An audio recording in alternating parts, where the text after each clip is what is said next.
जय राधा माधवा जय कुंज बिहारी जय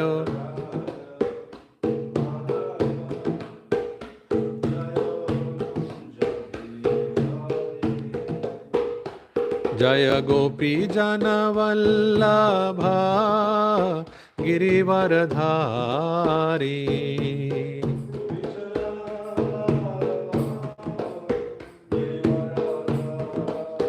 जय गोपी जन वल्लभा गिरिवरधारी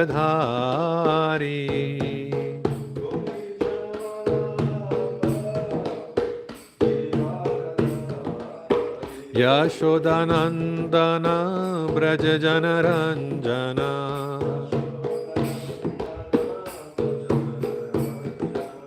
यशोदानंदन ब्रज जन रंजना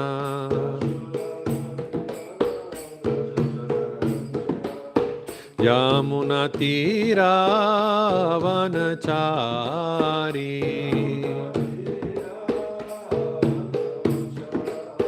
यमुना तीरावनचारी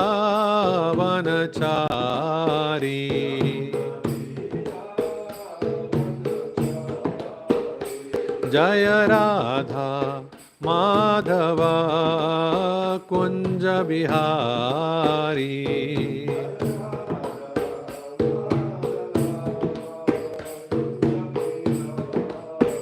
जय राधा माधवा कुंज बिहारी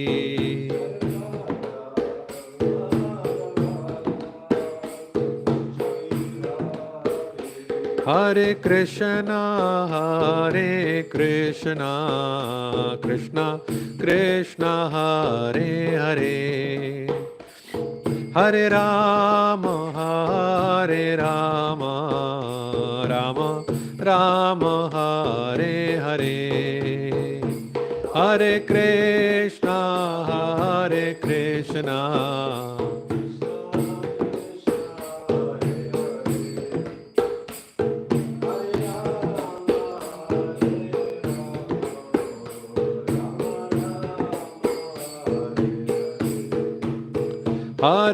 कृष्णा हरे Krishna Krishna Krishna Hare Hare Hare Ram Ram Ram Hare Hare Play kartals. Play the kartals.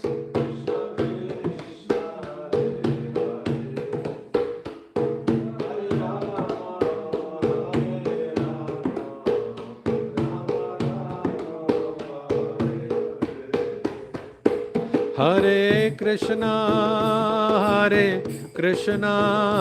Krishna Krishna Hare Hare Hare Rama Rama Rama Hare Hare Hare Krishna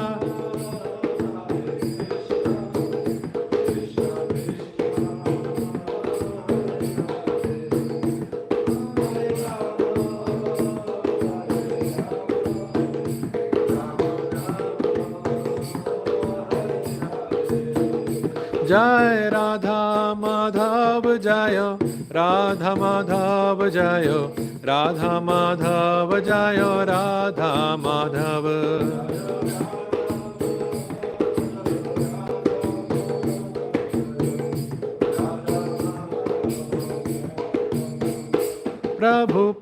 Prabhupada Prabhupada Prabhupada Jai Prabhupada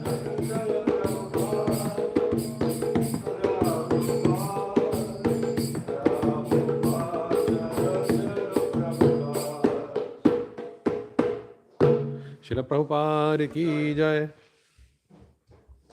Granthāraj Srimad Bhagavatam ki jai Samaveta Bhakta Vrinda ki jai Jai Nitai Gauru Premanande All glories to the assembled devotees, all glories to Shri Guru, Shri Gauranga, all glories to Srila Prabhupada.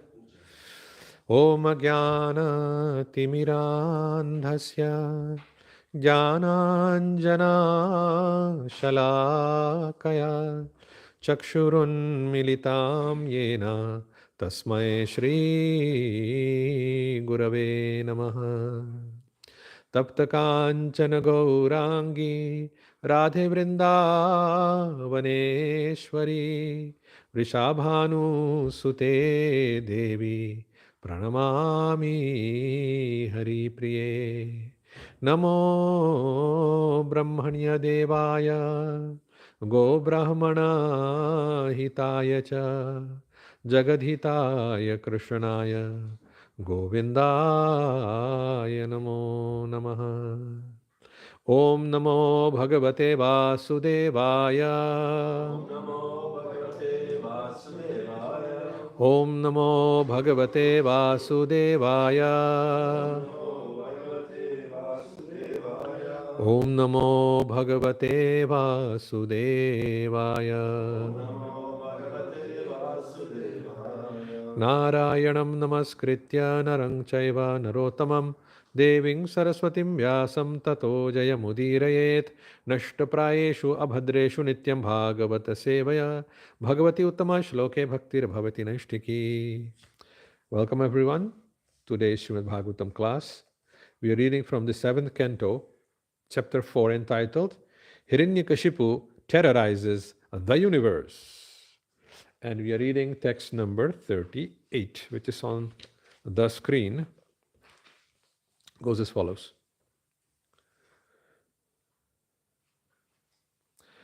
Asinaha paryatan ashnan. Asinaha paryatan ashnan. Shayanaha pariban bhruvan. Shayanaha prapiban bhuvan. Nanu sandhatta etani. Nanu sandhatta etani. Govinda paribringhitaha. Rambhitaha. Govinda pariranghitaha. Asinaha paryatan ashnan. Shayana prapiban bhuvan. Nanu sandhatta etani. Govinda parirambhitaha. Asinaha paryatan ashnan. Shayana prapiban bhuvan. Nanu sandhatta etani. Govinda parirambhitaha. Please chant. Asina paryatan ashnan. Shayana prapiban bhruvan. Nanu sandatta etani. Nanu sandatta etani. Govinda parirambhitaha.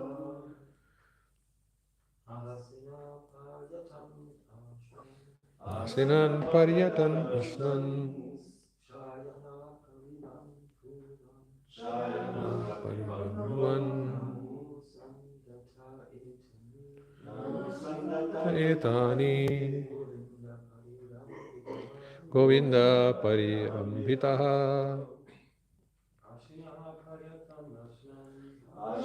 Ashnan ashnan. Shayana prapiban bhuvan. Nanu sandhatta etani. Govinda parirambhitaha. Asina paryatan ashnan. Shana paribhuvan. Anusandhatta etani. Govinda pariramritaha. Mataji.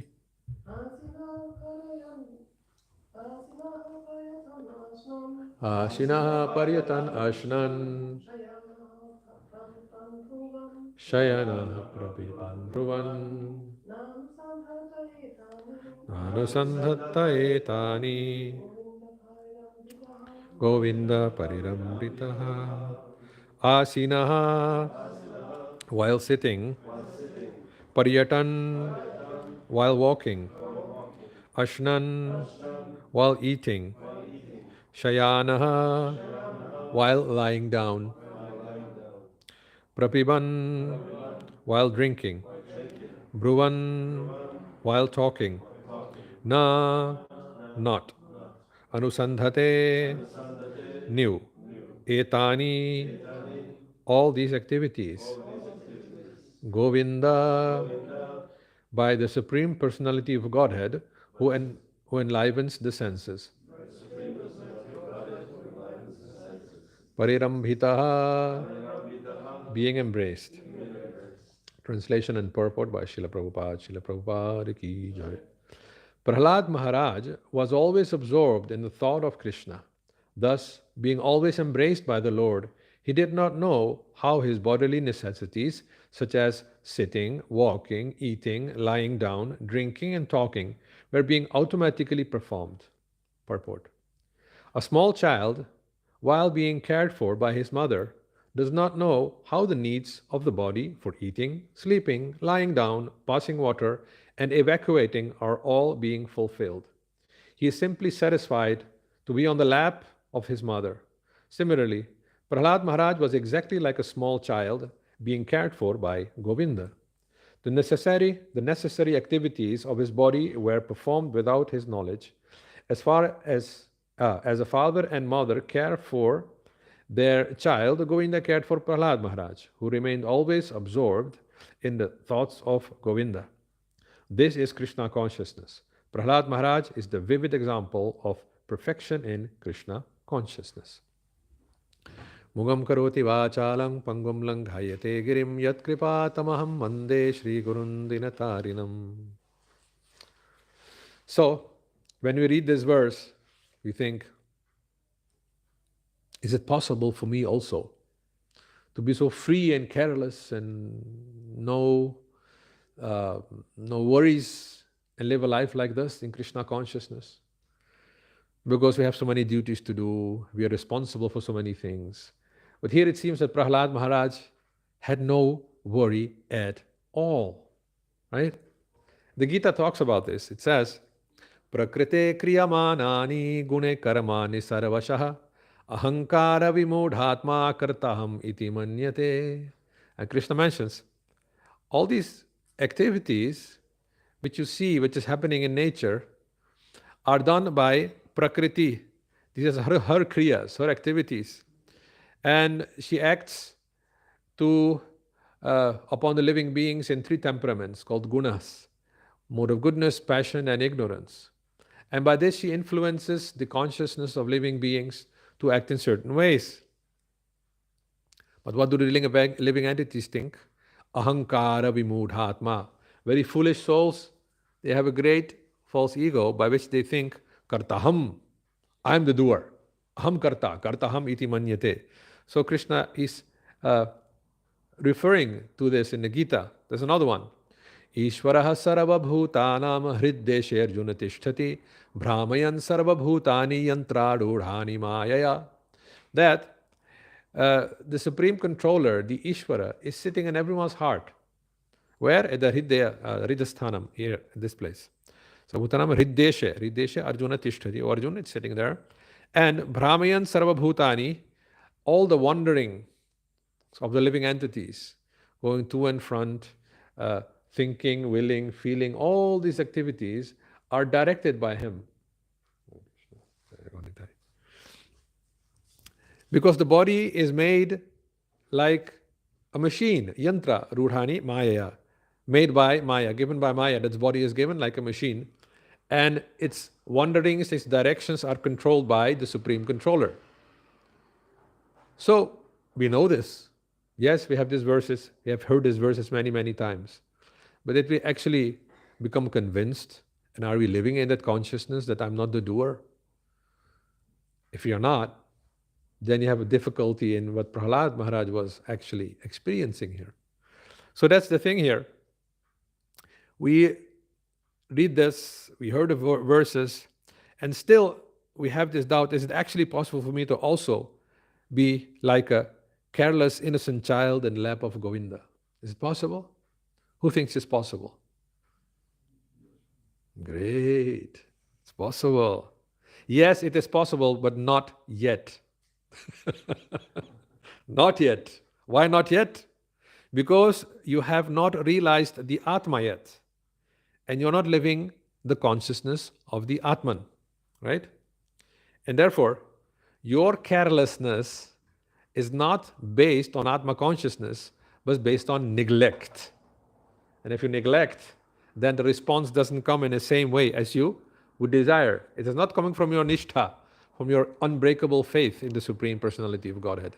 It's coming because I don't feel like doing it. I don't feel like taking care, you see. And then we wonder, but Prahlad, me, why not? Why? We read from the books, but maybe they're just books, Maybe I should, become more worried and become more responsible. Well, as I mentioned, in the levels of consciousness, you have Jagrana, Swapna, Sushupti, and Turiya, the 4 levels of consciousness, which means wake, dreams, deep sleep without dreams, and the transcendental level of consciousness. We find that this Swarupa manifestation, which means your relationship, your eternal relationship with Krishna, is on the 4th level, right, from the deepest level. And Sushupti is already Atma consciousness. It's called, when it is awakened, that state of consciousness, then it's called Pragya, as it mentions in the Gita. I mentioned this before. Arjuna is asking Krishna this question in 254.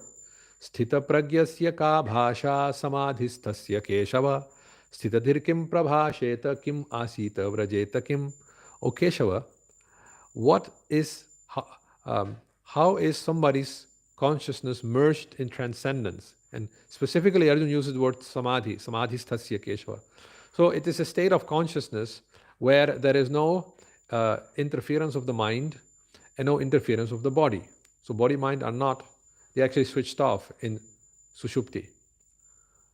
There is very slumbering consciousness. You can't really do much with it. But if you are able to awaken to that, then you can do great things. You become Pragya. And then Krishna mentions all the qualities for one who is situated in transcendence, right? Like that. But the spiritual form of the Jivatma goes even beyond that. It is not even Om Shanti, Shanti, Shanti, which is there in the deepest level of Sushupti. No, it just goes beyond that. And it requires great endeavor in loving reciprocation with Krishna.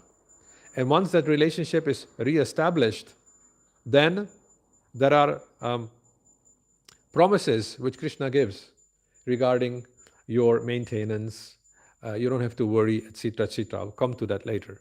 So, when the relationship is established by your chanting, then we can see here that Prahlada's Swapna level, his mind level, his desires, and his level of the Atma, the Sushupti level, were all absorbed in the 4th, the Turiya level. They were all absorbed in there. So because the mind and the Atma level were in the 4th level, there was no ego acting here, that I am the doer. So that is possible for a person like Prahlad Maharaj. And therefore he's an example of a pure and unalloyed devotee. And even in a stage of life that he was still a little child, 5 years old. So the Atma, it is not 5 years old. And the Atma is as old as Krishna is. You know that? We are as old as Krishna is. All of us. Why don't you realize that? Why don't you live that? Because we are convinced that I have a German body, I have a Dutch body, I have a Russian body, and I'm that body. So then, if you think you're this body, then you have difficulty with Krishna because he doesn't have any gross body, right? And that was also the problem with the wives of the Yajna Brahmanas. When Krishna and Balaram and the Gopas were hungry, then Krishna sent some of the Gopas to beg from the Brahmins who were performing yajnas. It was at the border of Mathura, that area has been located. Everything in the Bhagavatam has been located and by the Brajavasis, the scholars there. And they were actually Chaturvedi Brahmins, according to their saying. And uh, when the cowherd boys begged from these Brahmins, they didn't even look up. These cowherd boys, uh, you know, lower caste. So why should we care even for them? Even they are boys, so they're just playful, just coming to disturb our fire sacrifice. No, we don't have time for you. And the cowherd boys were actually begging for food, so they didn't get anything.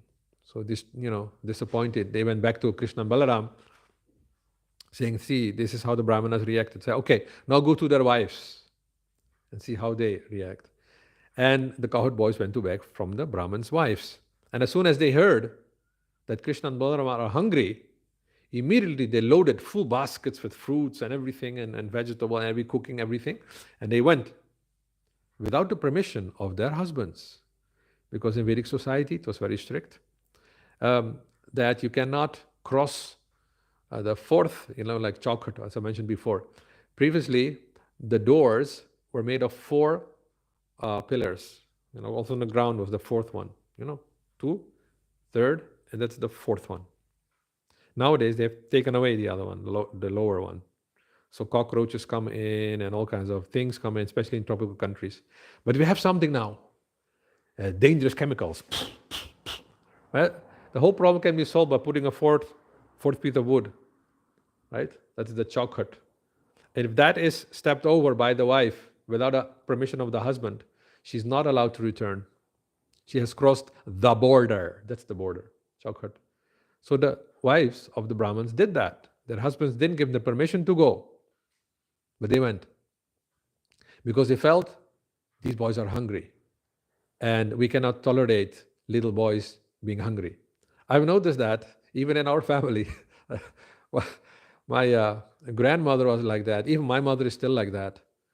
And, when she cooks something and she sees that everyone is grabbing and eating, so, oh, see how bad they were hungry. Huh? So, they feel really touched because they're so much in their consciousness of duty that when they notice that there was hunger, my children are hungry or the guests were hungry, they feel like, I should have, done my duty better, watching them and having prepared food like that. So they're really in their feminine duty consciousness, which is there.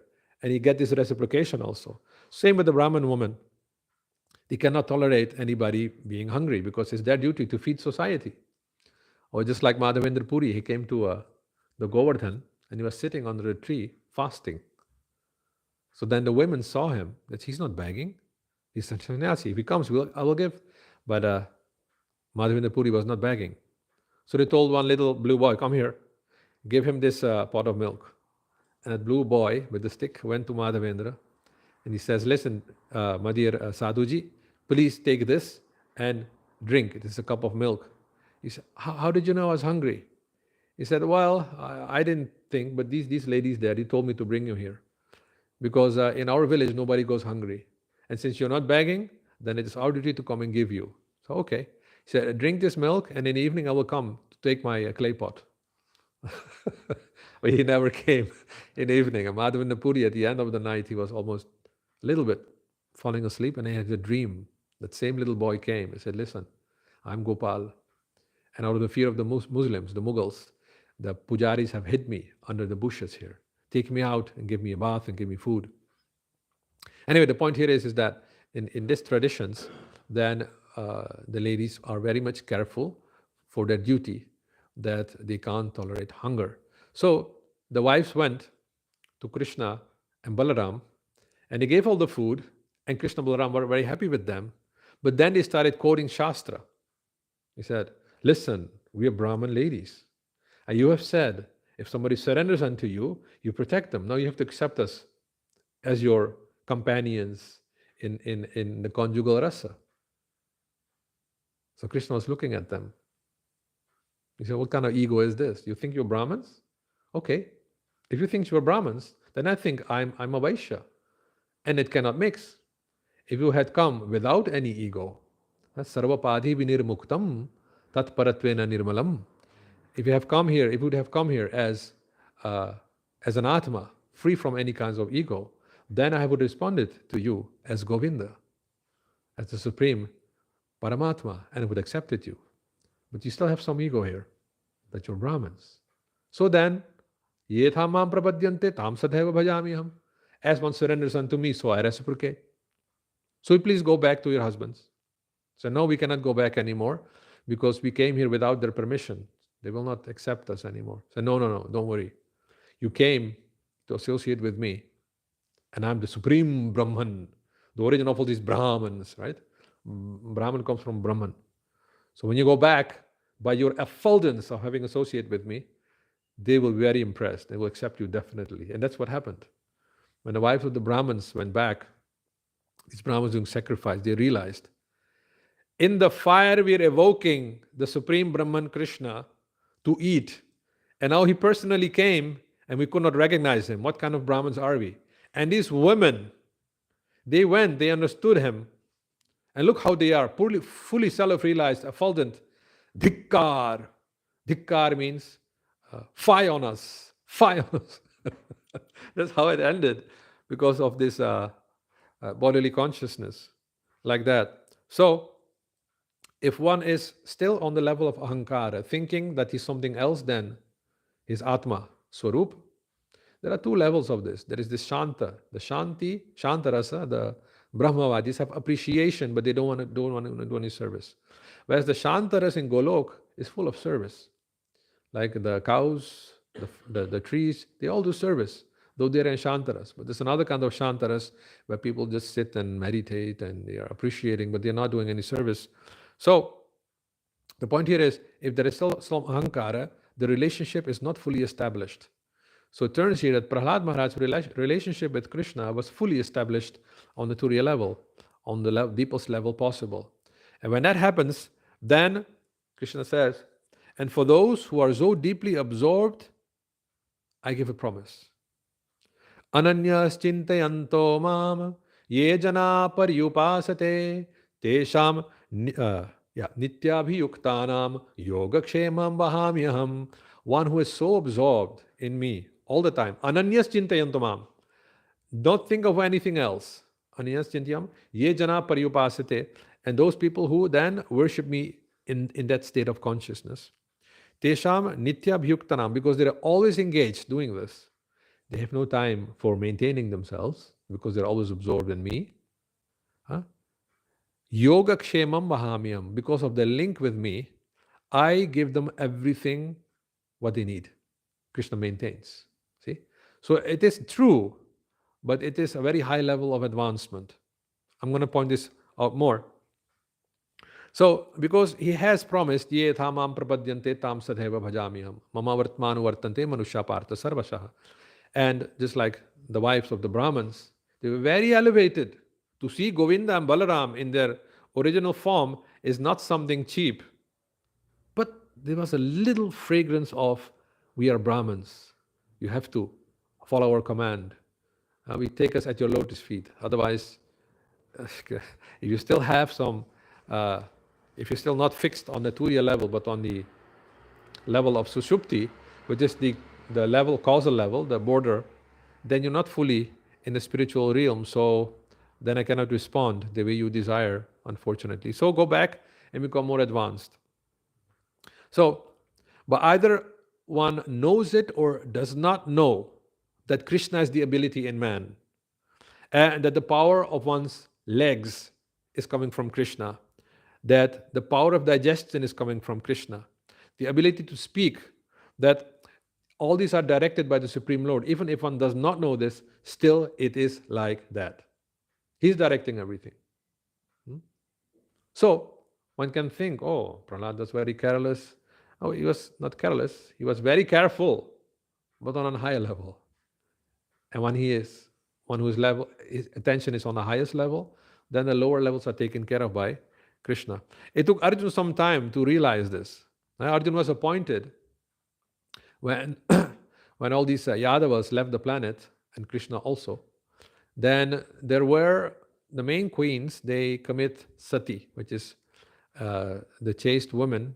It even went up to the British time that chaste Rajput means royal ladies, Brahmin ladies, sometimes also Vaishya ladies, would voluntarily step on the funeral pyre of their husband and burn their body alive with them. And now Yadavas were gone, so then the wives, they also went on their funeral pyre in Dwarka.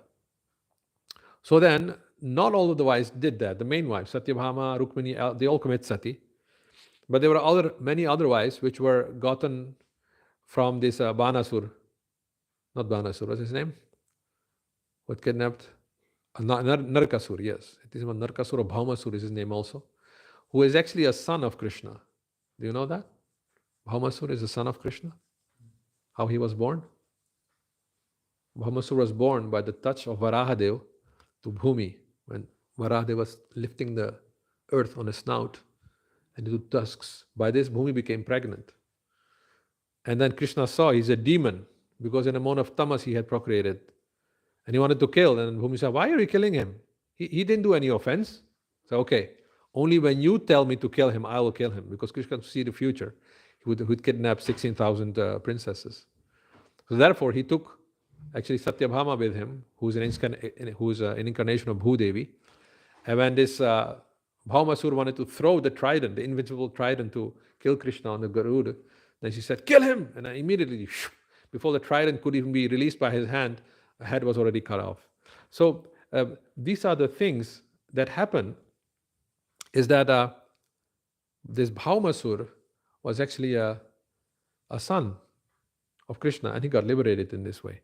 So Arjun had to bring those remaining women, which were gotten from this Bhaumasur, to Indraprasth for protection. So it's not true that all women in Vedic society were forced to commit sati. It's not like that.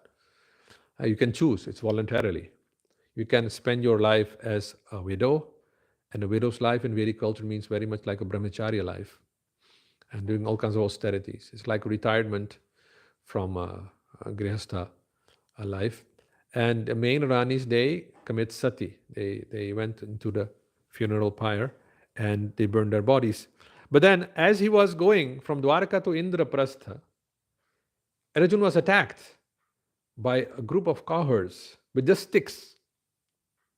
And he tried to get his weapons done, and somehow or other, nothing worked anymore.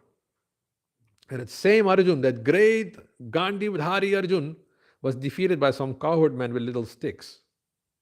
And he was so upset. He couldn't protect the wives of Krishna. Right? And then he came back to Indraprasth, and Yudhishthira asked him, why are you so sad, Arjun? He asked many questions. Finally, when he asked the question, is it because your friend, your dear friend Krishna, has left the planet? So when Yudhishthira is addressing Arjun as Krishna Sakha, you have to realize that is the deepest level of identification of Arjun. Among the 12 Mahajanas, or among the perfections of the Mahajana, of 9 types of devotional service, Arjun is in Sakhyara, so he's the perfection of a friendship with Krishna. So when he addressed him, is your friend Krishna has left the planet, are you therefore sad? Then Arjun said, I have the very same Gandiv bow here, the same arrows, the same chariot drawn by the same horses. I use them in the same way, and I'm the same Arjun whom all the Rajas and the Maharajas offered respects. But in the absence of Lord Krishna, all of them in a moment have become useless. Then he said, and I realized that it was by Krishna's grace that I could win Draupadi in her Swayamvar ceremony.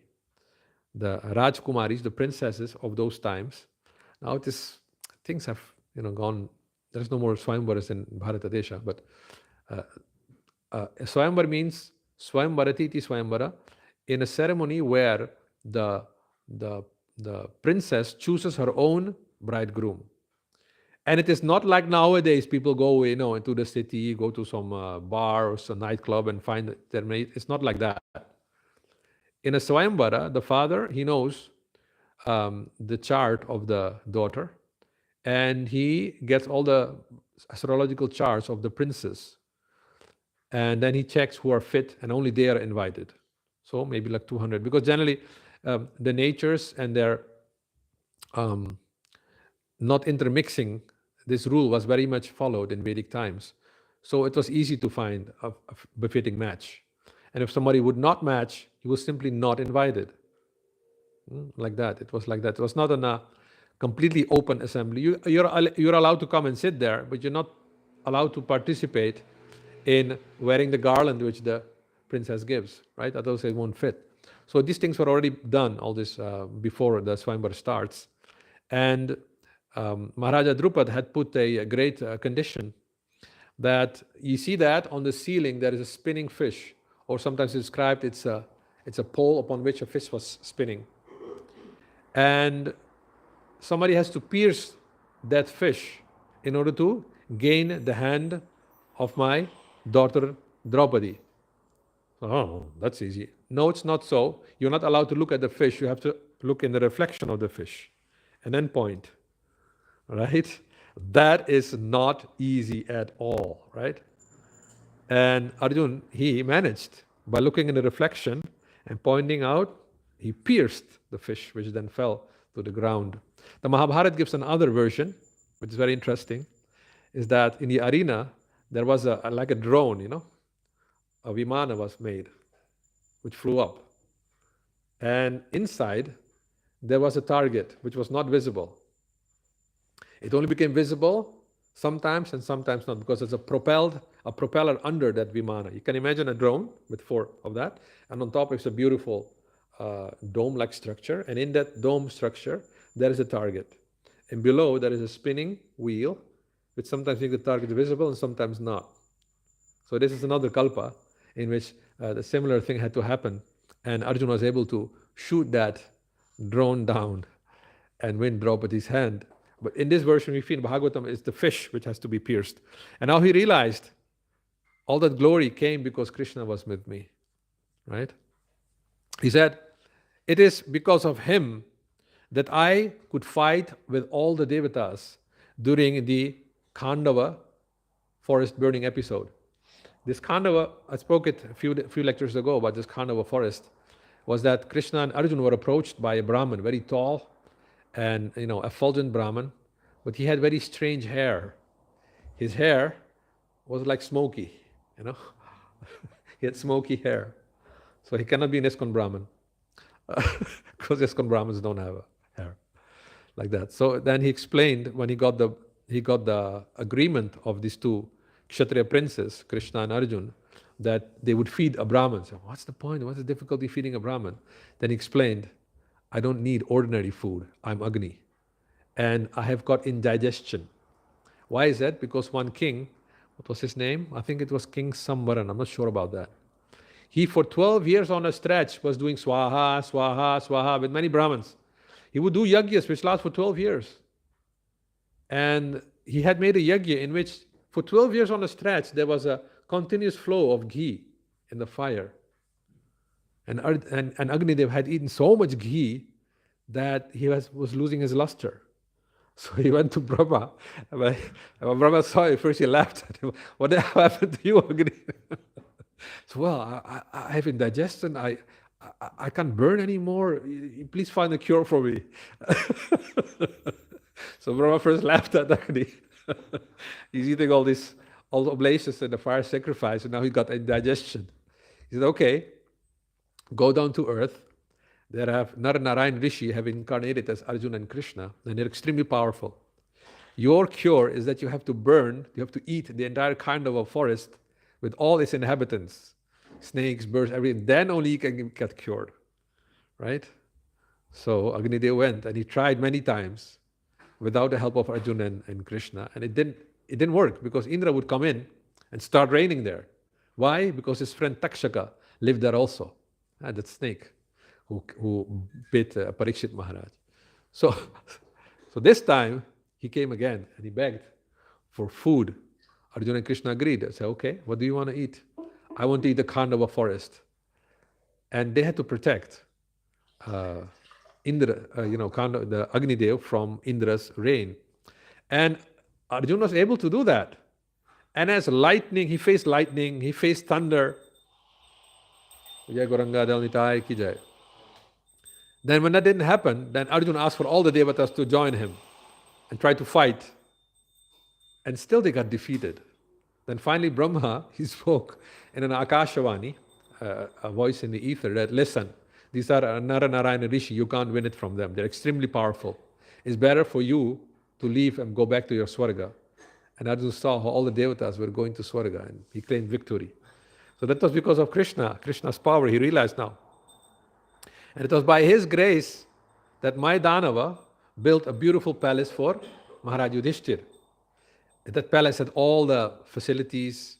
Amazingly, like earth looked like water, water looked like earth looked like fire, walls looked as if there are no walls, and open areas looked like there is a wall.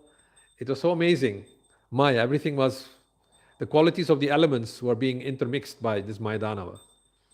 And crystal looked like water, and there were lotuses made of crystal along with real lotuses.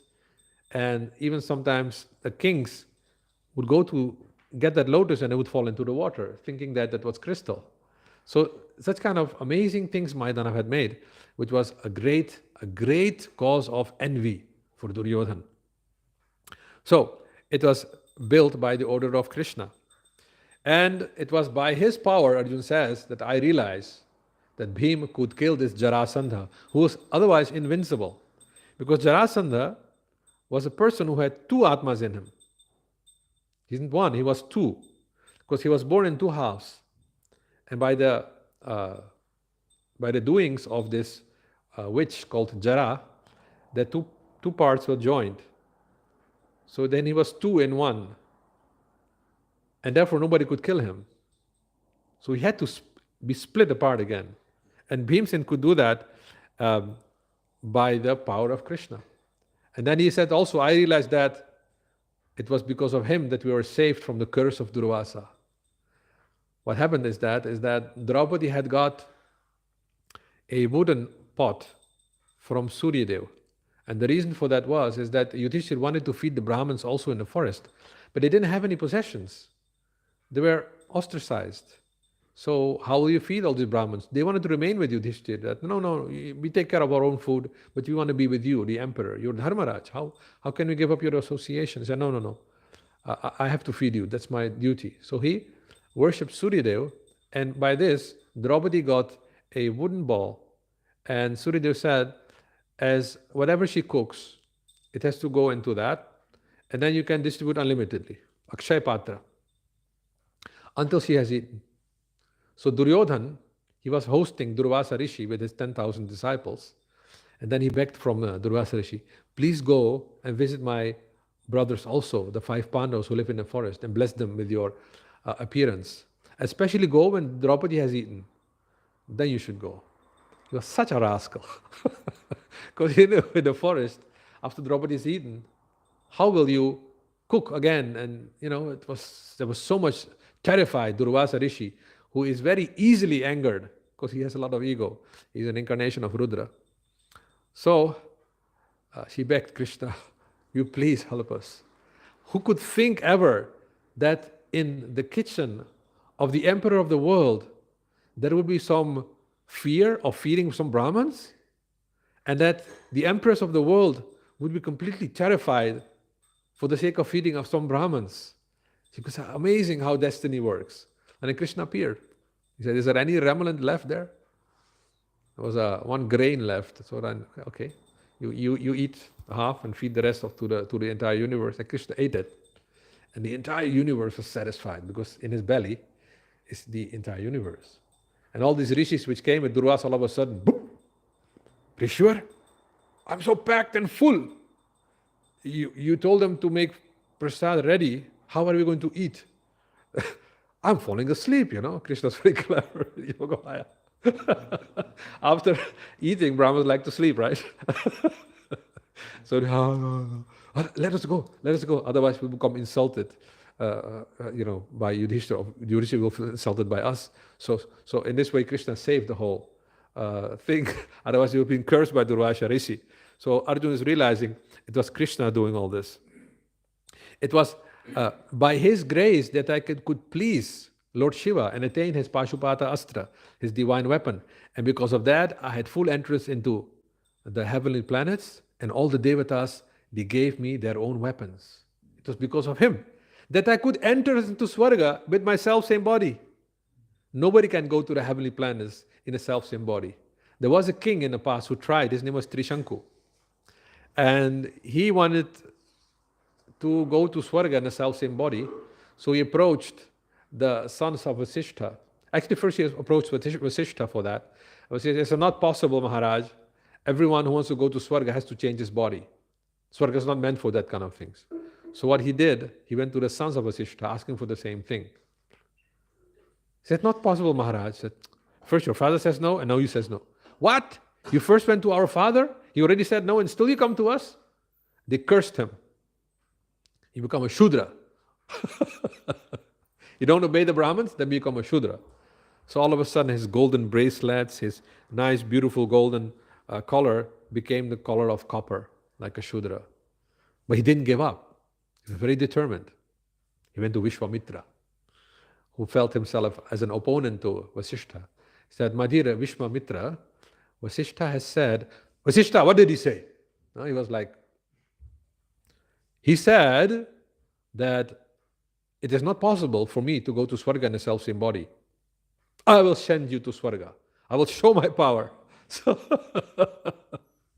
the king was placed in front of the fire altar, and Vishwamitra was chanting, because he was in a competitive spirit with Vasishtha, Swaha, and then all of a sudden, this Trishanku was rising up to heaven.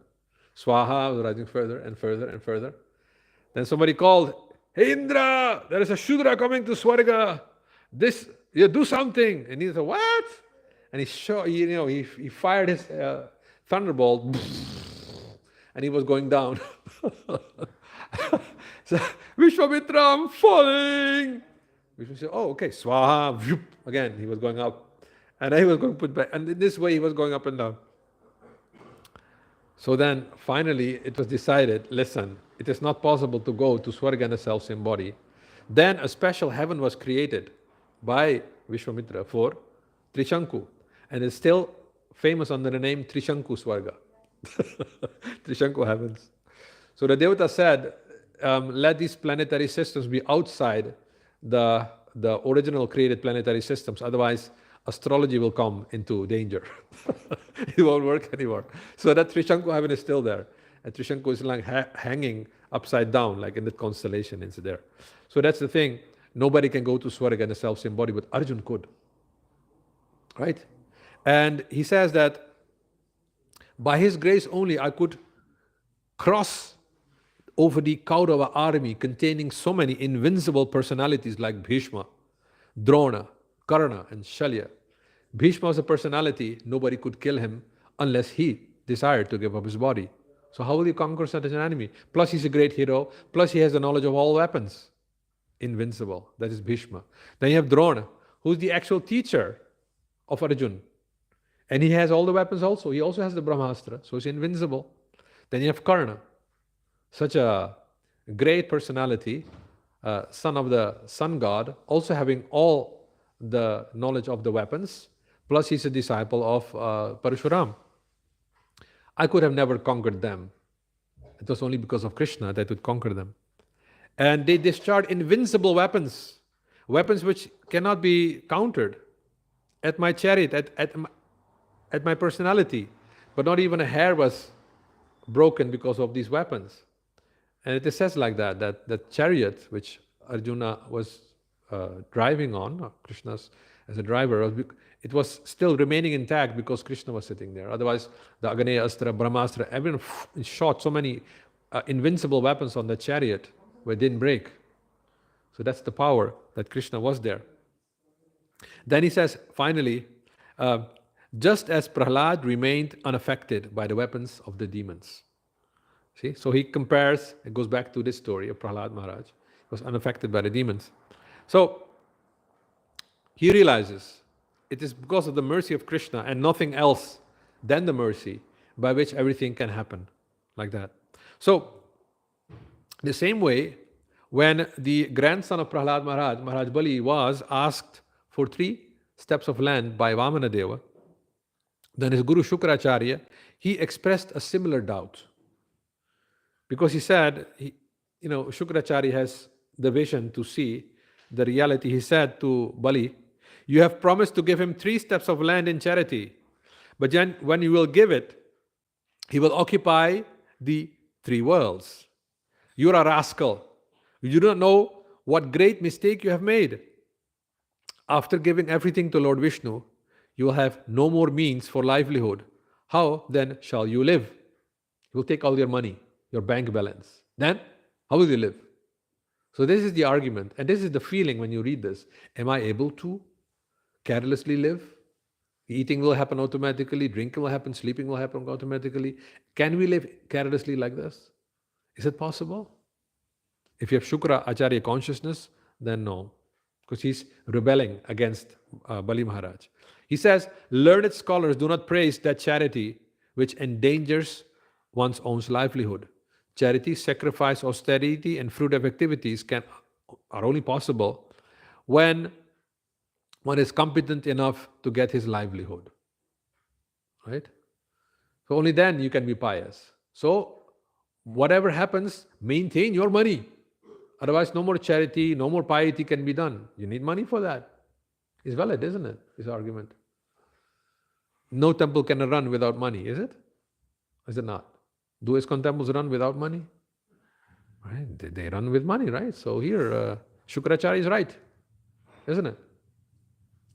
So, then Shukracharya told Bali Maharaj, listen, you have made a promise to this Vamana, but I tell you, you say no, even at the cost of speaking a lie to a Brahman who's Vishnu, you still say no. Now, this is demoniac, you see? Now he turns into a demon. Shukracharya is a guru of the demons, right? They will promise and still not fulfill the promise, even willing to speak a lie. He's instructing his disciple to do like this, just because of being worried about his maintenance, right? But Bali Maharaj, he delivered for a while, what should I answer to my Gurudev here? And he was very clever. He said to his Gurudev, yes, my dear Gurudev, I realize what you have said is true, that the duty of Grihamedhis, those whose life is centered around their house, is actually meant for Artha Kama and Yasho Vritti. Artha means accumulating wealth, Kama means sense gratification, Yasha means fame, and Vritti means all kinds of reputation. Vritti can also mean income, right? How you get your income. But reputation, Prabhu translates as your reputation. I think you are correct in saying that. That's the duty of a grihastha, work for reputation. And my reputation is that I'm the grandson of Prahlad Maharaj, who's to be a great personality. He never lied. So how can I lie and destroy my reputation? So he was turning against the Guru, giving arguments which he couldn't answer, Shukracharya, all of a sudden. How can I be a cheater? There is nothing more sinful than being a liar. Mother Earth has said herself, I can tolerate the most heaviest weight, but not the weight of a liar. Right? She doesn't want such lie. She will open up and swallow those liars and burn them in the lava ashes. Like that. Then Bali proposed, why not try to please the Brahman, Vamadev, with the riches we have, which are meant to be lost anyway. When you die, you cannot bring them in the next world. So why not use them for pleasing this Brahman? Even when one is gone, but has done good activities, his fame will remain forever. I can live forever in my fame. And therefore, after saying this, he agreed to give Vamanadev the 3 paces of land. At the risk of his maintenance, of everything having lost, and the pain which could follow as a result of that, right? So that made Bali Maharaj, like his grandfather, be listed among the 12 Mahajanas. Among 12 Mahajanas, there are 2 persons from the same dynasty. Swayambhu, Narada, Shambhu, Kumara, Kapilo, Manu. Prahlada, this is one. Janaka, Bhishma, Balir, Vayasikirvayam. So Prahlad is the perfection of what aspect of devotional service? Very good, Smaranam. And Bali is the perfection of what kind of service? Of the 9?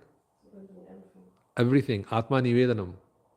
Atma Nivedana tu apade kori hoinu parama shukhi. This is a song by Bhaktivinoda Thakur.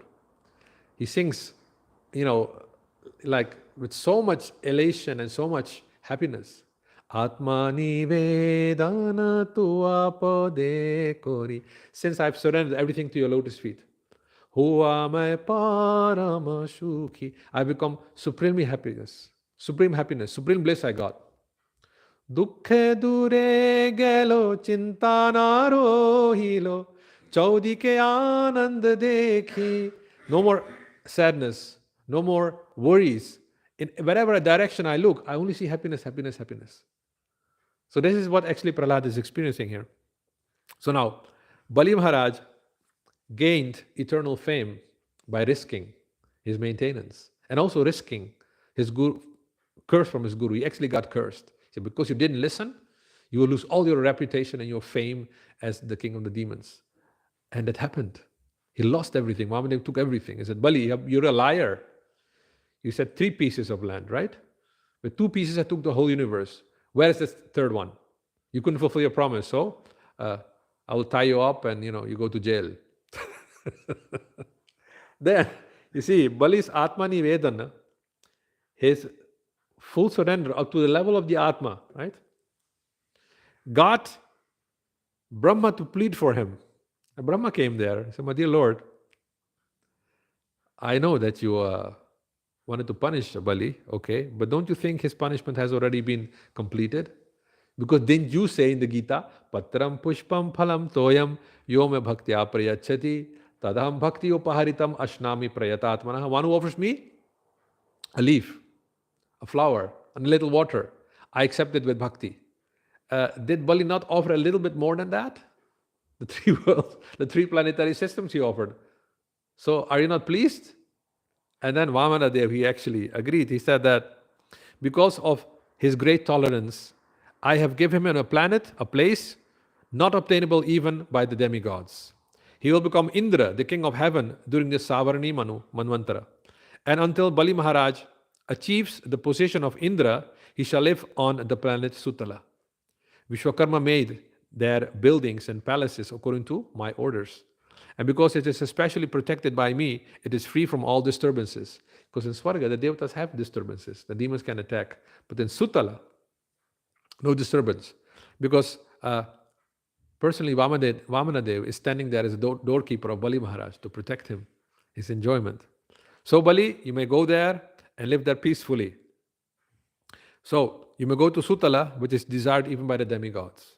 So Bali's risk on the basis of his faith, his strong, unbreakable faith, awarded him with more maintenance that he could ever desire, you see.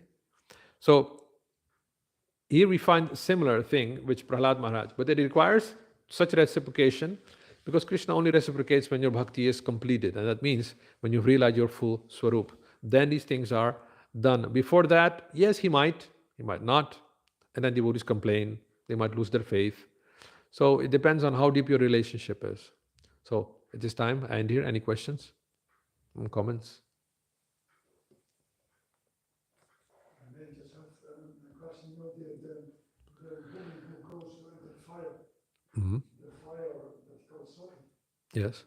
But Sati, the previous wife of Lord Shiva, they also go into the fire. So that sacrifice, that woman, that is that because of Sati, the Lord, wife of Shiva? There is a link. Sati is used as a term for very chaste woman. Mother Sati, the first wife of Lord Shiva, her name was Sati. And the reason why she burned her body was that she had gotten that body from her father, who was a blasphemer against her husband. She just could not tolerate anybody destroying the fame or the respect of her husband while he's still alive, because he has blasphemed Lord Shiva. So she felt so bad, and even when she went to plead, my dear father, tried to settle the thing. Daksha even neglected his dearmost youngest daughter. who is supposed to be the most pet daughter of Daksha. So seeing that there was no ability, no possibility for resolving this matter, she sat down and ignited Yoga Agni, and then the body started burning. So it symbolizes intense affection and love for the husband, so much so that a woman is not willing to live without him. Her life is, I only live for my husband.